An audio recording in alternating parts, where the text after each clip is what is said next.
Amen. A blessed morning to everyone. Sige na yan, kabawatisan, tumayo na tayo and let us set our hearts in worship this morning. And sa mga nasa sa bahay po, ay ihanda nyo na din po yung mga puso natin. And itawagin nyo na din po yung mga kamag-anak natin, mga mahal natin sa buhay. You can tag your friends. Mention them in the comment section. And sama-sama po tayong magpupuri ngayong umagang ito sa ating buhay na Diyos. Amen. Hallelujah. Sige po, before tayo umawit, makinig ng mga salita ng Diyos, ay minsan pa po manalangin po tayo. Hallelujah. Hallelujah. Jesus, you bless your name, O God. Holy, holy, holy Lord. Hallelujah, Lord. We welcome you, Lord, in this place. We welcome you, Lord, in our houses. Lord, we welcome you wherever we are, O God. We believe, O God, Lord, na kaya mo kaming katagpuin, Panginoon. You are the omnipotent God. You're the omnipresent God. Hallelujah. You are all present, O God. At kaya mo, Panginoon, God, na gumawa, Panginoon, kung nasaan man kami, Panginoon, and we believe, Lord, na ikaw po yung kikilos, ikaw po yung mararanasan namin, God, ikaw po yung sasambahin namin, ikaw po, Panginoon, yung pararangalan namin, oh God, Lord, tumanggap ka po, Panginoon, na mataas na papuri ngayon, God, as we sing praises, as we listen to your word, Lord, and everything that we will do, Lord, na ikaw po ang maitaas, Panginoon. Lord, pagbalay mo po ang mga gagamitin, God, in leading worship, in preaching your word, Lord. At bawat isa, Panginoon, na naririto, God, Lord, na ikaw po, Panginoon, God, ang mangusap sa kanila. Ikaw po, Panginoon, ang siyang kumilos sa kanila, O Diyos. Salamat, salamat, Panginoon, sa iyo po. Mataas na papuri, parangal at pagsamba. This we pray in Jesus' name. Amen. Amen. I believe tayo pong lahat ngayon ay nakahanda na may magpuri sa Panginoon, and sana po ibigay natin kahit na malamig yung panahon ay ibigay po natin yung the best kay Lord. Amen. Hallelujah.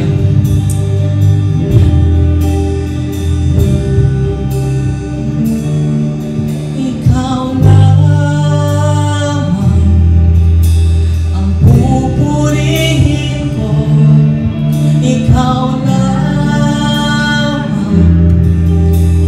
sasambahin ko, Panginoong Jesus, ikaw ang buhay ko, pag-ibig mo'y tunay at totoo sa aking buhay. Ikaw ang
dakila mo sa aming mga buhay.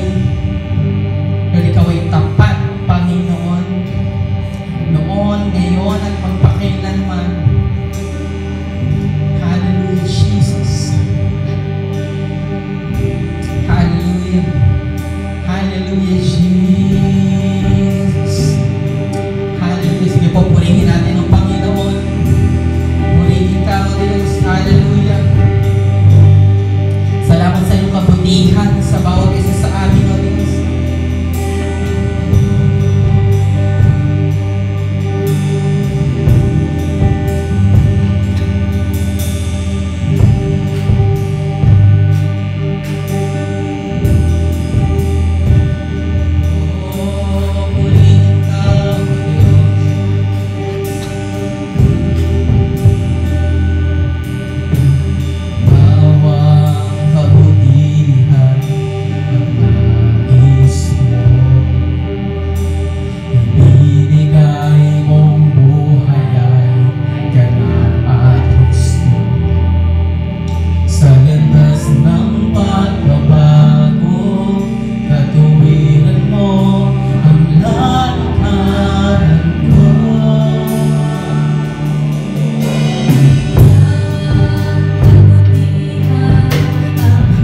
Diyos na magpakailan pa man.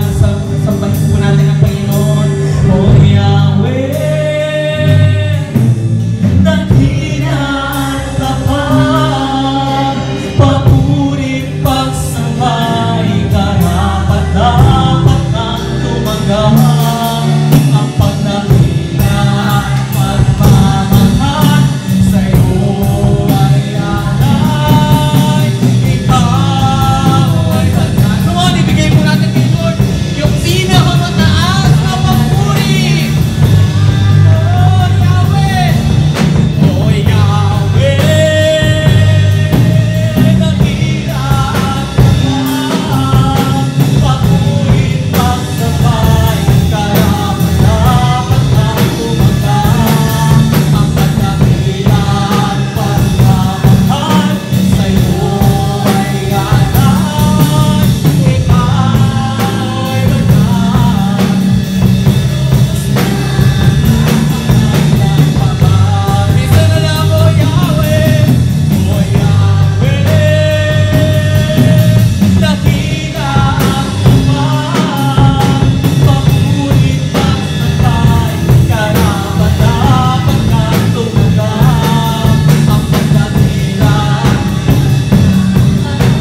pinagpalang umaga po sa ating lahat.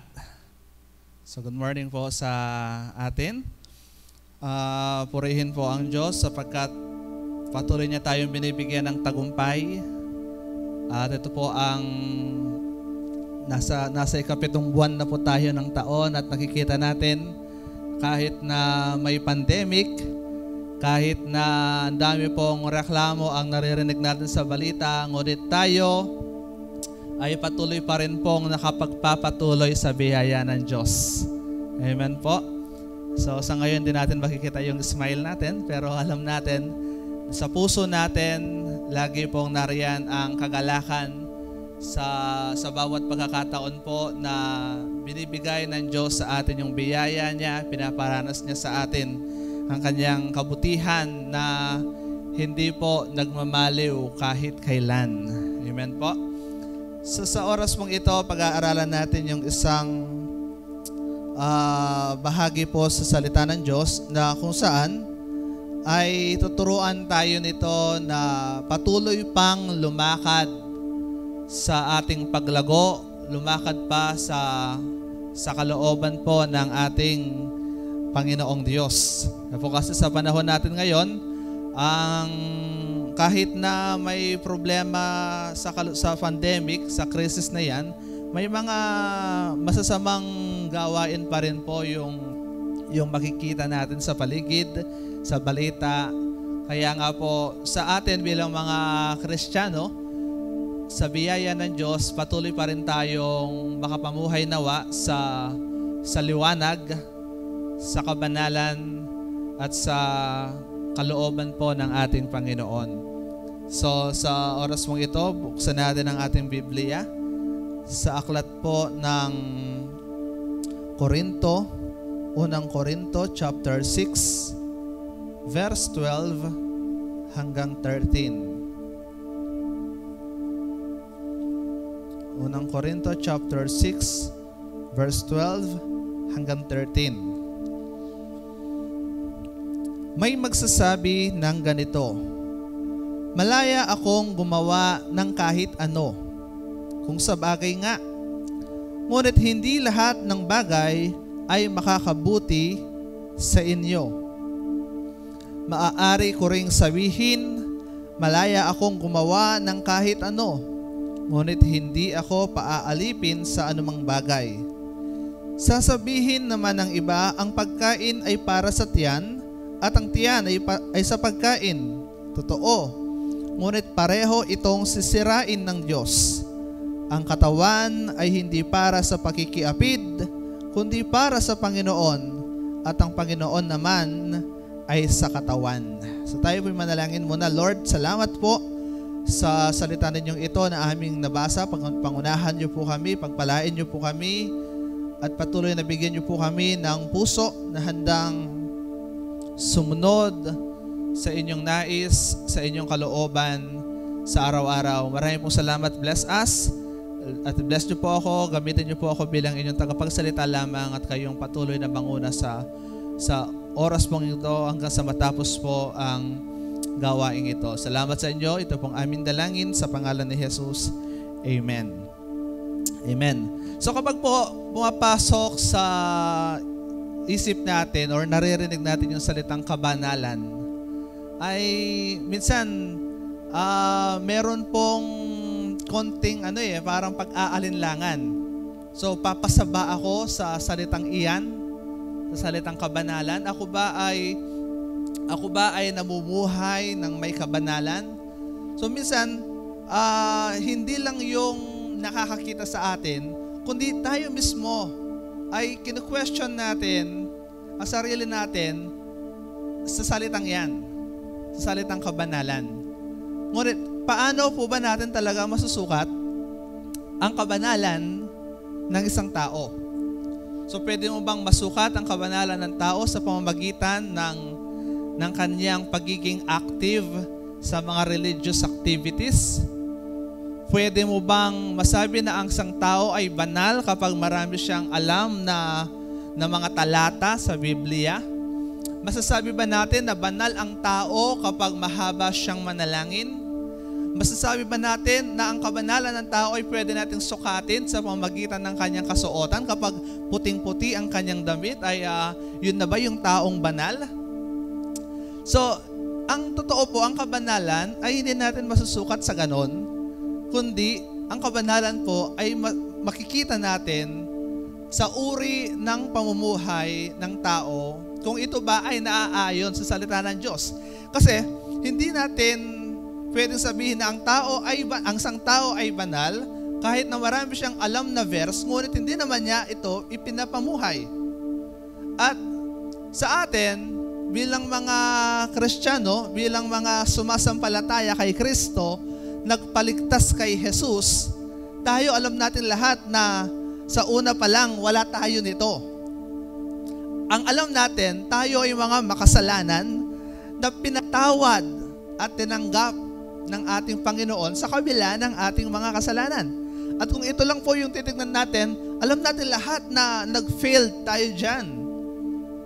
At naniniwala tayong lahat kaya tayo nandirito kasi alam natin na kulang tayo dyan. Hindi talaga natin naabot yung pamantayan ng Diyos at tayo ay nangangailangan lamang ng habag at biyaya ng ating Panginoon. At yun po yung ipinagpapasalamat natin na sa kabila po ng kawalan natin yan, ng salitang kabanalan, tayo po ay kinakalinga, minamahal pa rin, at binigyan pa rin ng oportunidad, ng pribilehiyo na lumapit sa banal na trono ng ating Diyos. Amen po, yun po yung biyaya sa atin ng ating Panginoon na kahit kulang tayo niyan, pwede tayong lumapit sa isang Diyos na banal. Amen? Amen po. Yun po yung biyaya ng ating Panginoon. Ngunit sa umaga pong ito, pag-aaralan pa rin po natin, bakit ba kailangan nating sa biyaya ng ating Panginoon ay unti-unti nating ipamuhay yan. So yun po tatakbo ang ating mensahe ngayon. Bakit kailangan pa rin nating ipamuhay yan na kahit nasa kabila ng alam natin na tayo ay sa una pa lang ay hindi natin abot yan. Pero ano ba yung kahalagahan yan? Bakit po natin siya kailangang ipamuhay? May kinalaman ba yan sa ating kaligtasan? May kinalaman ba yan sa ating pamumuhay bilang mga anak ng Diyos? So, yan po yung ating pag-aaralan ngayong umagang ito. So, sa una po,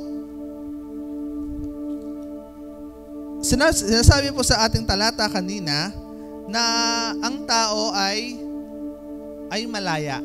Mayroong kalayaan. Sabi po ng verse kanina na may magsasabi ng ganito, malaya akong gumawa ng kahit ano, kung sa bagay nga, ngunit hindi lahat ng bagay ay makabubuti sa inyo. So, yun po isang fact na ang totoo po, totoo yung sinasabi niyan na malaya ka na gawin ang anumang iyong maibigan. Meron po tayong kalayaan na gawin kung ano ang gusto natin. Ngunit ang paalala nga na salita ng Diyos, hindi lahat ng bagay ay makakabuti sa inyo. So tignan lang po muna natin ang maikling kasaysayan ng tao. Nung unang panahon po, nilikha ng Diyos ang tao ayon sa kanyang larawan, ayon sa kanyang wangis. So sa original po na nakalagayan ng tao, meron po tayong bahid ng kabanalan. Bakit? Kasi nilikha po tayo ayon sa wangis ng Diyos. Si Lord po yung modelo ng ating katawan. Yung wangis, yung larawan ng Diyos, ibinigay sa atin. So mayroon tayong bahid po ng kabanalan. Yun yung original na ikaw. Yun yung original na tao. Meron pong kabanalan sa atin. Ngunit, sa kabilang banda po, meron din po tayong halo ng pagiging mahina sapagkat tayo'y nilikha din ng Diyos mula sa alikabok. So ngayon, ang sangkap ng tao, maaari siyang maging mahina dahil sa kanyang pagiging alikabok, ngunit maaari din siyang maging matatag dahil sa kabanalan, dahil siya'y nilikha sa wangis ng Diyos.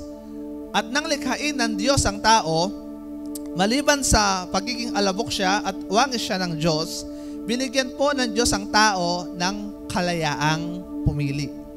Sa biblical term, ito po yung tinatawag na free will. So, bawat tao po ay merong free will. At hinayaan po ng Diyos na gamitin ng tao ang kanyang free will nung panahon pa lang ni Adan at Eva. Sa kasamaang palad, ginamit po ng mga tao ang kanilang free will saan? Sa kanilang kahinaan. Nagpatangay sila sa kahinaan, nagpatukso sila sa dyablo, at yun na nga po, nagsimula ang kasalanan at nabahiran na ng kasalanan ang lahat ng lahi ng mga tao dahil sa maling paggamit ng kanilang kalayaan. Kaya totoo po yung verse na binasa natin na malaya tayong gawin ang lahat ng bagay, ngunit hindi lahat ng bagay ay makakabuti sa atin. So ngayon po, ang salitang paglago, ito ay ang pagkatuto natin kung saan natin gagamitin ang ating kalayaan. Saan ba natin gagamitin ang ating free will? So, nung panahon nila Adan at Eva, ginamit nila ang kanilang free will sa pagsunod nila. Actually po, yun yung pita ng kanilang laman. Diba?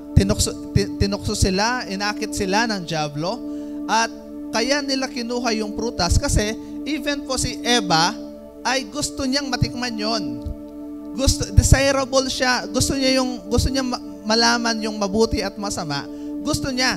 So nagpatangay po siya doon sa kanyang kahinaan. At ang kalagayan natin ngayon dahil sa maling paggamit ng ating kalayaan, ang lahat ng tao na sumunod kina Adan at Eva ay namuhay po ng may kasalanan.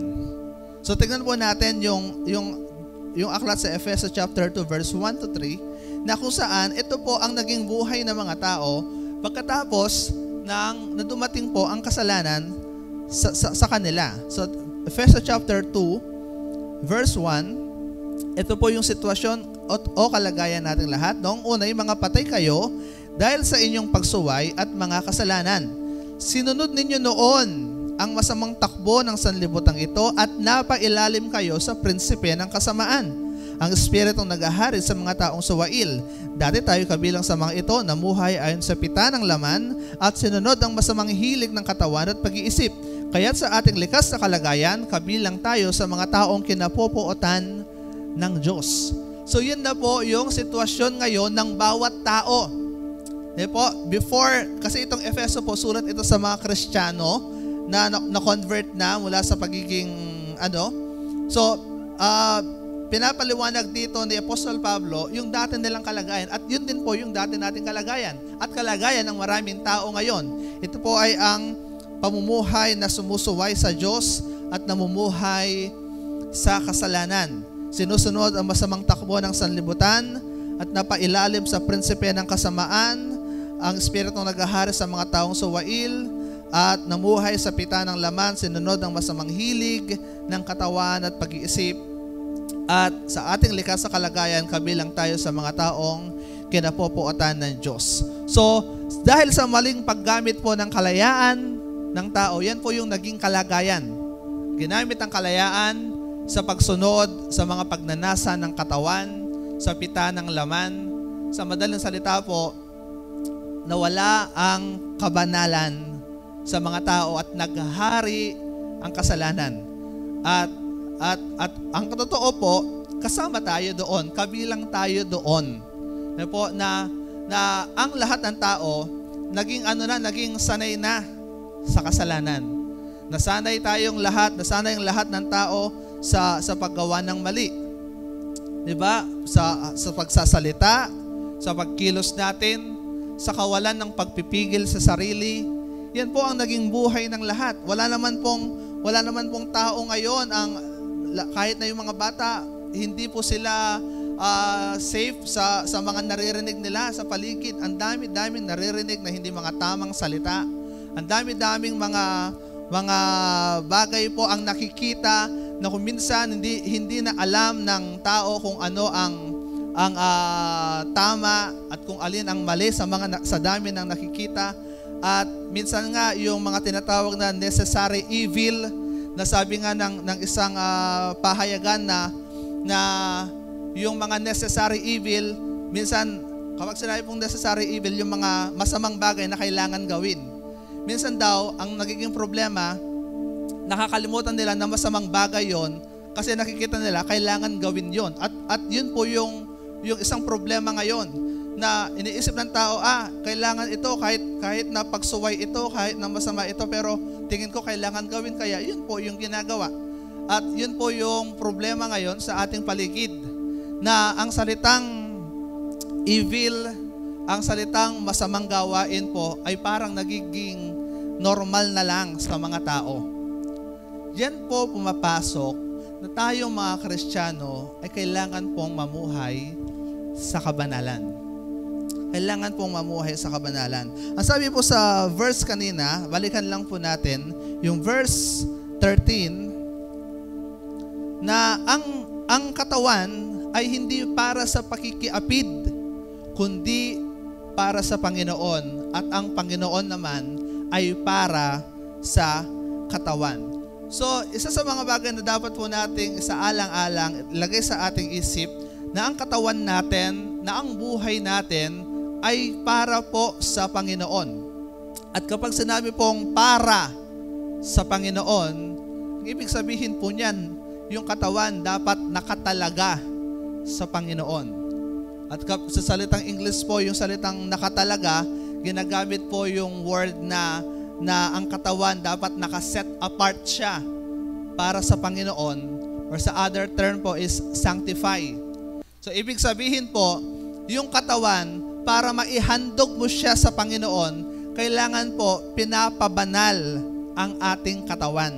Kailangan pinapabanal ang ating buhay para maihandog po siya sa Diyos na banal. Yun po yung ibig sabihin ng ang katawan ay para sa Panginoon. Sa Biblia po, merong 3 uri ng kabanalan or sanctification. May 3 uri ng paglilinis ng katawan, ng buhay ng tao. Merong 3 kinds of sanctification. Ang una po, ito yung tinatawag na positional sanctification. Ang positional sanctification po, ito yung matatagpuan natin sa napakaraming talata sa Biblia, at isa po dyan ay yung aklat ng 1 Corinto chapter 6, verse 11. Ang sabi niya, atras lang po ng isang verse, ganyan ang ilan sa inyo noon, subalit kayo'y nilinis na sa inyong mga kasalanan at itinalaga na kayo sa Diyos. Kayo'y pinawalang sala na sa pangalan ng Panginoong Hesukristo at ng Espiritu ng Diyos. So ang unang uri po ng sanctification ay yung positional sanctification, na kung saan ito po yung oras, pagkakataon na tayo ay naging banal sa harapan ng Diyos sa kauna-unahang pagkakataon. Paano po nangyari yon? Paano mangyayari yon sa tao? Kapag tinanggap mo si Kristo sa iyong buhay bilang iyong Panginoon at tagapagligtas, yan po ang mangyayari sa iyo. Yung verse 11, na tayo ay nilinis sa ating mga kasalanan, itinalaga sa Diyos, pinawalang sala. Yan po yung nangyari sa atin. So, sa posisyon po natin, kung titignan tayo ng Diyos ngayon, dahil meron tayong Kristo, tinanggap natin si Jesus sa ating buhay bilang ating Panginoon, bilang ating tagapagligtas, ang nakikita ng Diyos sa atin ngayon, wala tayong kasalanan. Pinatawad tayo, nilinis tayo, pinawalang sala ka ng Diyos. So sa harapan ng Diyos ngayon, kung nakaharap po tayo sa Diyos, ang tingin niya sa atin ay banal. Bakit po? Dahil kay Kristo na naghugas sa ating mga kasalanan. Pinatawad ka, nilinis ka. Yun po yung stand natin ngayon sa harapan ng Diyos. Tayong lahat, kahit na alam natin na tayo nagkasala in the past, meron tayong mga nagawang pagkakamali, hindi tayo perpekto, ngunit dahil po sa habag, sa biyaya ng ating Panginoon, tayo ngayon ay pinatawad na, nilinis na, sa lahat ng ating mga kasalanan, pinawalang sala ka na, at sa paningin ng Diyos, wala kang kasalanan. Pinatawad ka na kasi, nilinis ka na kasi ng dugo ni Kristo na nabuhos sa krus ng Kalbaryo. So yun po yung positional sanctification. Ngunit, meron din po tinatawag sa Biblia na progressive sanctification. Siyempre po, alam natin lahat sa sarili natin, tinanggap natin si Kristo, nilinis tayo, pinabanal tayo ng kanyang espiritu, ng kanyang dugo. So wala tayong kasalanan. Ngunit, dahil nabubuhay pa rin tayo dito sa mundo, meron pa pong tinatawag na progressive sanctification. At ang ibig sabihin ng progressive sanctification, ito po yung unti-unti na paglilinis, pagbabago ng buhay natin. Yung progressive, unti-unti. Kasi hindi naman po ibig sabihin na tinanggap mo si Kristo, pinatawad ka na sa iyong kasalanan, ay mamumuhay ka pa rin sa kasalanan. Hindi. So ang progressive sanctification po, ito yung pagkakaroon ng buhay habang ikay nandito pa sa lupa, namumuhay ka sa biyaya ng Panginoon na ikaw ay nililinis, binabago, araw-araw sa kanyang biyaya. So sa Roma chapter 12 verse 2, yan po yung isang popular na talata dyan. Sabi dyan na, huwag kayong umayon sa takbo ng mundong ito, mag-iba na kayo at magbago ng isip upang malaman ninyo ang kalooban ng Diyos, kung ano ang mabuti, ang kalugod-lugod sa Kanya at talagang ganap. So yun po yung sinasabi sa verse na huwag tayong aayon sa takbo ng mundong ito, mag-iba kayo ng isip. So ang tinuturo po sa atin ng Diyos, ngayon na tayo pinatawad na, yung dating buhay natin ay iniiwasan. Yung buhay na hindi nakalulugod sa Diyos, yung buhay na hindi nararapat ay iniiwasan na. Sa halip na mumuhay ka ngayon na iba na sa dati. Iba na sa dati. Meron ng bagong buhay. Yan po yung progressive na sanctification. Hindi po yan mangyayari instantly. Mamaya po titignan natin paano natin magagawa yon. At ang pangatlong uri po ng sanctification, this is the perfect sanctification, o yung tinatawag po sa Biblia na glorification. Ito na po yung paglilinis ng Diyos sa iyo doon sa langit. At ibig sabihin po noon, perfect ka na. So nakita niyo po yung tatlong uri ng sanctification. Una, yung positional, na kung saan tinanggap mo si Kristo bilang iyong Panginoon, nalinis ka na instantly. Pinatawad na, binura na ang lahat ng iyong kasalanan. Yung perfect naman po, mangyayari yon kapag nandun ka na sa langit, namatay ka na, talagang wala ka ng kasalanan nun. Pag nanasa sa kasalanan, wala ka na. Yun na po yung perfect. Pero syempre, ang pagitan ng positional at ng perfect, yung pamumuhay natin araw-araw, yun po yung tinatawag na progressive sanctification. Yun yung pang-araw-araw na lakad natin sa buhay.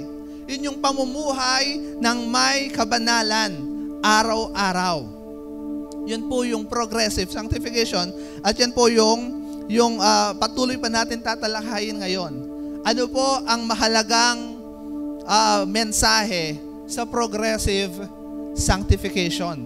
Bakit kung pinatawad na tayo ng Panginoon ngayon, nilinis na tayo at banal na tayo sa harapan niya, at darating yung panahon na lilipat tayo sa talagang tahanan at gagawin tayong banal ng Diyos, bakit kailangan pa rin nating mamuhay, lumakad sa kabanalan araw-araw? At paano po ba natin ito gagawin?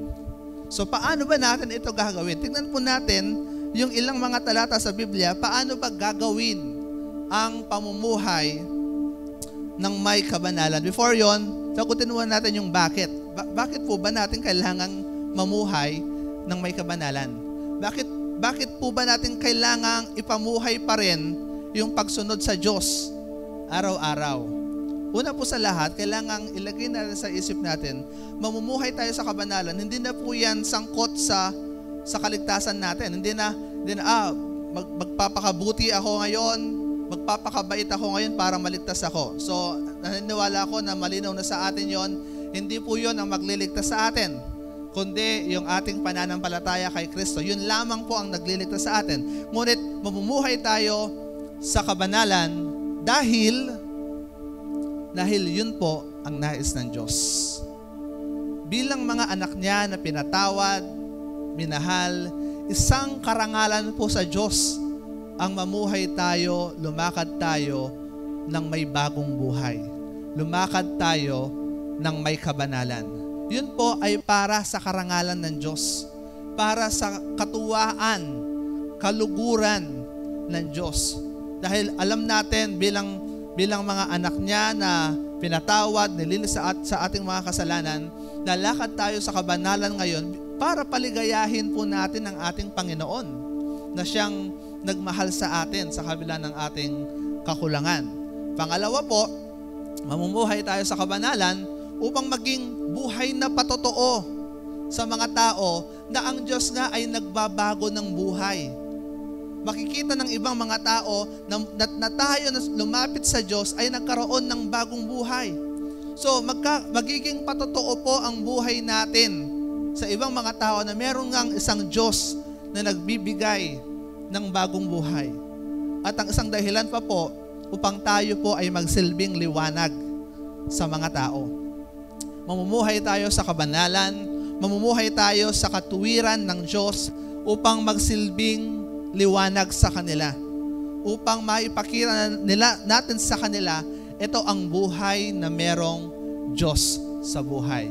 Yun po yung mga dahilan kung bakit dapat tayong mamuhay ng may kabanalan. Hindi na po yan para maligtas tayo kasi hindi naman po yan yung paraan ng kaligtasan. Gagawin natin yan para po sa karangalan ng ating Diyos. Dahil sa biyaya na ating tinanggap sa Kanya, gagawin natin yan para sa Kanya. Ngayon, paano po natin iyan gagawin? Ang isang mahalagang mensahe po makita natin sa unang Pedro chapter 3 verse 2. Unang Pedro chapter 3 verse 2. Ang sabi po dyan,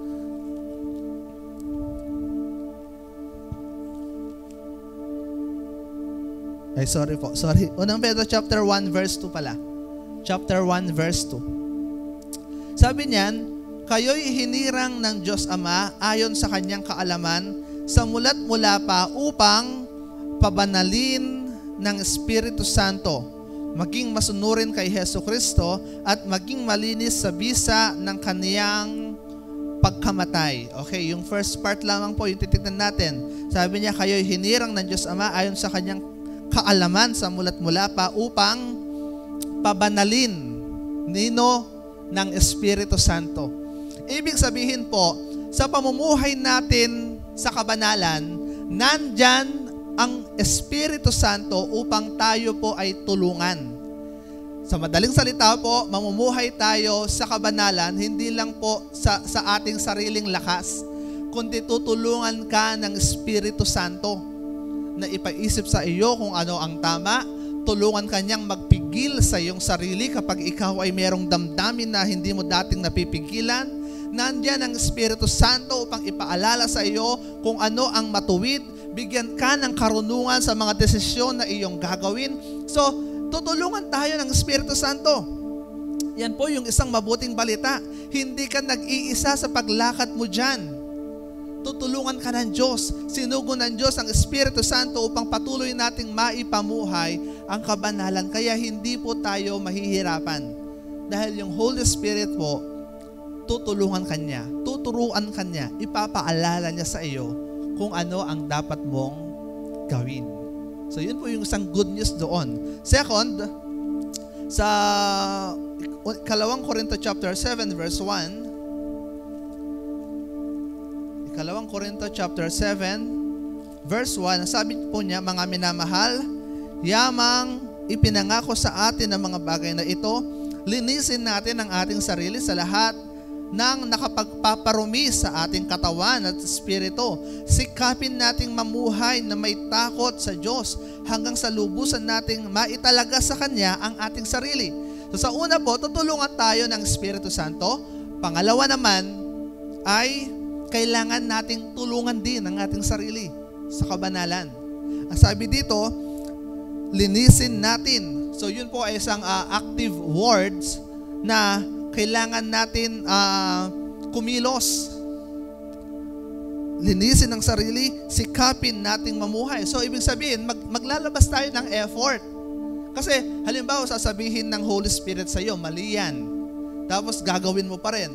hindi po yun makakabuti sa iyong pamumuhay sa kabanalan. Ibig sabihin po, kung tutulungan ka ng Espiritu Santo, tulungan mo rin ang iyong sarili, gawin mo rin yung parte mo para makapamuhay ng naaayon po sa gusto ng Diyos.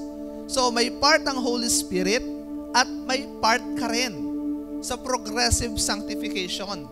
Tutulungan niya tayo, tulungan mo rin ang iyong sarili hanggang sa maitalaga daw natin ang ating sarili sa Kanya. Sabi po ng verse natin sa ikalawang Corintos 7:1. Pangatlo po, sabi naman sa unang Timoteo chapter 4 verse 7 na huwag nating pag-aksayahan ng mga bagay na walang kabuluhan, kundi magsanay tayo sa kabanalan o sa ano po yung verse diyan, yung word, pagsumikapan mong maging makadiyos.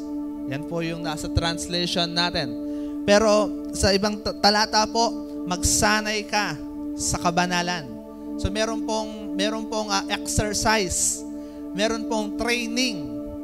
Ibig sabihin, kailangan mong turuan ang iyong sarili sa pamumuhay po ng kabanalan. Kailangan mong sanayin ang iyong sarili sa kabanalan.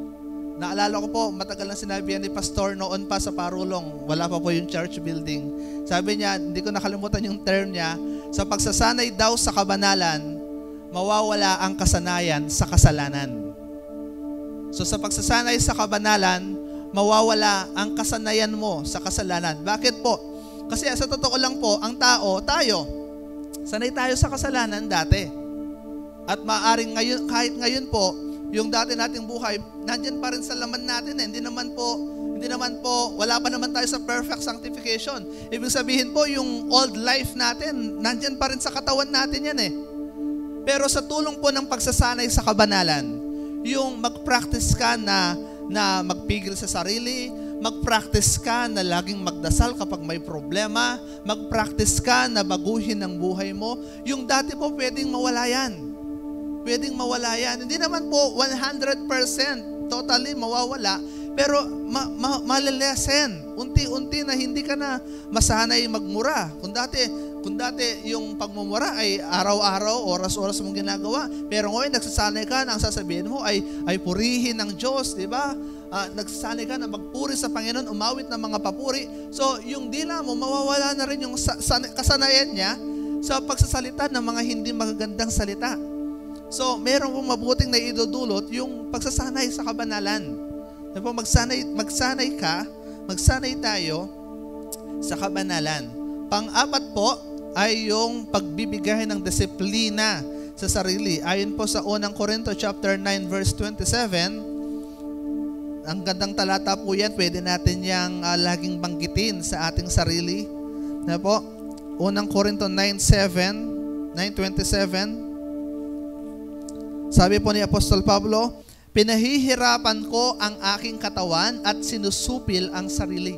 So, disiplina po sa sarili yan. Pinahihirapan, sa English kasi po, mas malinaw siya. Sabi niya, I beat my body and make it my slave. Ang gandang talata po na pwede mong ipaalala lagi sa iyong sarili, I beat my body and make it my slave. Ibig sabihin, yung conscience mo, yung mabuting ikaw na nasa loob, kasi yung katawan po natin nasanay sa maling gawain, di ba? So, ang sasabihin mo lagi, ang papamuhay mo lagi, beat your body and make it your slave. Ibig sabihin, hindi yung pagnanasa ng katawan mo ang susundin mo, kundi ikaw ang susundin ng katawan mo. Kasi may sinabi po si Pablo dati sa Roma chapter 7 na sabi niya na kung ano yung gusto ko, yun yung hindi ko nagagawa, at kung ano yung ayaw ko, yun yung nagagawa ko, sabi niya sa Roma chapter 7. So ibig sabihin po, dahil nananalaytay pa rin yung dating buhay sa katawan, na po, minsan may gusto kang gawin, pero yung masama yung nagagawa mo. So ngayon, sa unang Corinto 9:27, i-apply mo, I beat my body and make it my slave. Hindi mo susundin kung ano yung pagnanasa ng iyong laman, kundi ikaw ang susundin ng iyong laman. Ang ibig sabihin po nun, kontrolado mo ang gusto ng iyong laman. Kontrolado mo ang pagnanasa ng iyong laman. Kung sakali man na may ninanasa ang iyong katawan, o kaya parang nagigising yung old life mo, di ba? Beat your body and make it your slave. Hindi ikaw yung susunod sa gusto ng iyong dating buhay, kundi yung bagong ikaw na nilikha, na binigay ng Diyos. Yung bagong ikaw na ang masusunod at hindi yung dating ikaw. Amen? Beat your body and make it your slave. At last po, halos kamukha lang po yun, yung Roma 13:14, huwag mong pagbibigyan. Huwag mo siyang pagbibigyan. Huwag mong pagbigyan ng kasalanan. Roma 13:14, sabi po dyan, ang Panginoong Hesukristo ang paghariin ninyo sa inyong buhay at huwag paglaanan ang laman upang bigyang kasiyahan ng mga nasa nito. Huwag paglaanan ang laman upang bigyang kasiyahan ang mga nasa nito. So, elime po kano pagbigyan. Pagbigyan. Kung sakali man na parang naiisip mo na gawin uli ito, huwag mo daw pagbibigyan. Huwag mo daw paglaanan. May po pasunuran. Mabustan mo So ano po yan? Disiplina yung sarili. At syempre po, sa tulong pa rin yan ng Holy Spirit. Sa tulong pa rin yan ng Banal na Espiritu. Lagi tayong manalangin. Mag-pray tayo. Pangalagaan natin ang ating spiritual na pamumuhay. At kung, sabi nga nila, kung inaalagaan mo yung spiritual mong buhay, yun yung lagi mong binibigyan ng nourishment. Yan po yung laging maghahanap, yung spiritual mo. Pero kung laging ang laman mo ang iyong pinagbibigyan, yan po ay laging maghahanap din. So, nasa sa atin, kung ano ba yung pagbibigyan natin? Kung ano ba yung aalagaan natin?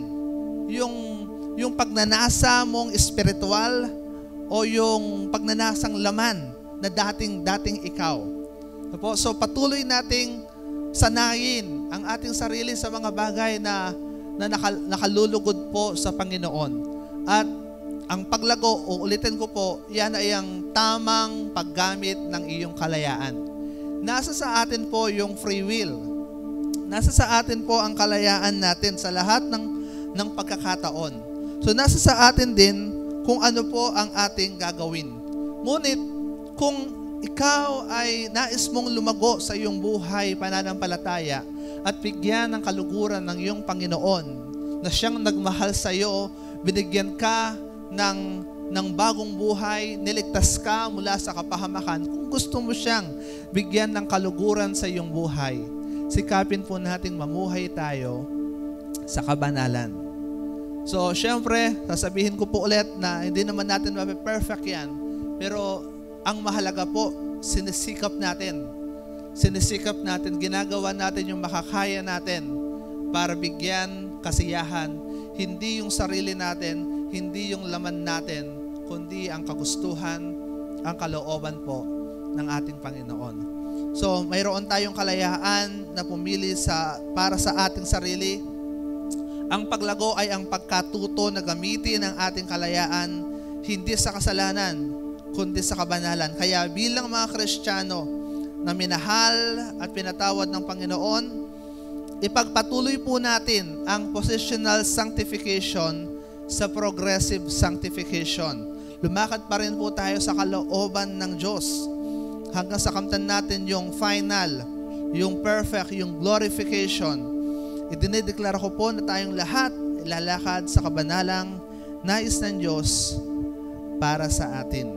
So, tumayo po tayong lahat ngayon bilang paggalang natin sa Diyos at patuloy na tayo lalapit po sa Kanyang banal na harapan minsan pa. So, we are not perfect. Di po tayo perfecto, ngunit isang katuwaan po sa Diyos na tayo ay makita niya na lumakad po ng may kabanalan. Lumakad sa Kanyang kagustuhan. Kahit ilang ulit lang po, awitin natin yung banal mong tahanan bago tayo manalangin.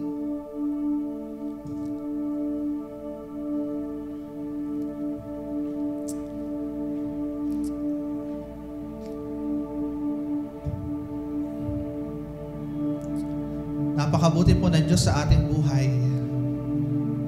Tayo po, alam natin lahat, nandito tayo kasi makasalanan tayo.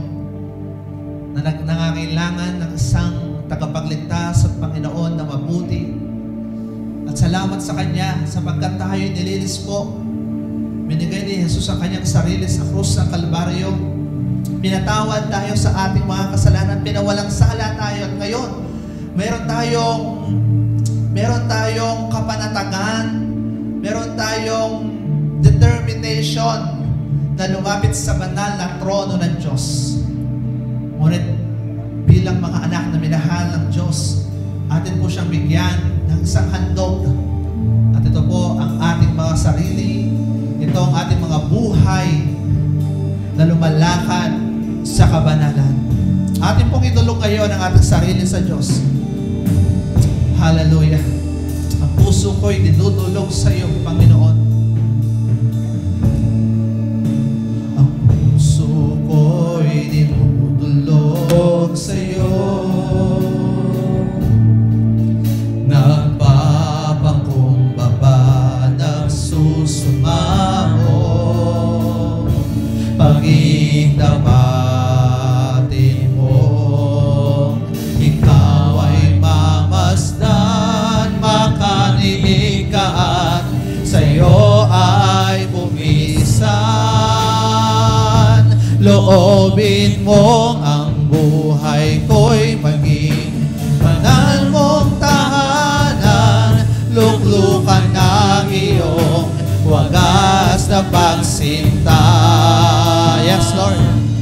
Daluyan ng walang hanggang mga paburit pagsamba.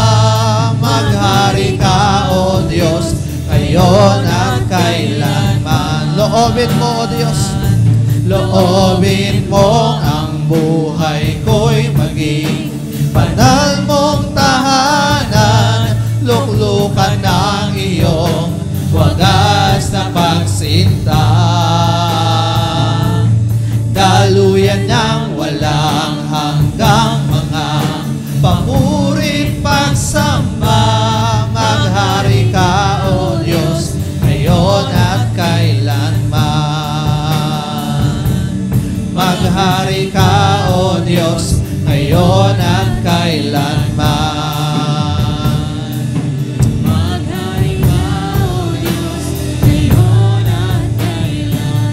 Yes, O God, salamat po. Purihin ka, Panginoon, sa inyong kabanalan, sa inyong pag-ibig sa amin. Salamat po ng marami sa inyong walang hanggang biyaya, sa pag-ibig mo na hindi nagmamaliw at sa iyong katapatan na sadyang napakadakila. Panginoon, nandito po kami ngayon. Patuloy na lumalapit sa inyong kabanalan. Totoo, Panginoon, na kami namuhay noon sa kasalanan. At yung old life namin, maaaring minsan ay sumisingit pa siya sa amin. Ngunit sa tulong at biyaya nyo, alam namin na malalampasan namin ito. Alam namin na kaagapay ka namin sa progressive sanctification. Alam namin na sa tulong nyo, Panginoon, ay maaari kaming maging iba. Maging banal na tulad nyo. Tulungan nyo po kami lahat, O Diyos, na patuloy na ang mga anak mo nandarito ay makalakad sa inyong kalooban. Makalakad kami sa inyong kagustuhan. Maraming salamat po. Salamat sa inyong biyaya sa amin at sa patuloy na pagmamahal sa aming lahat. Hallelujah, Lord.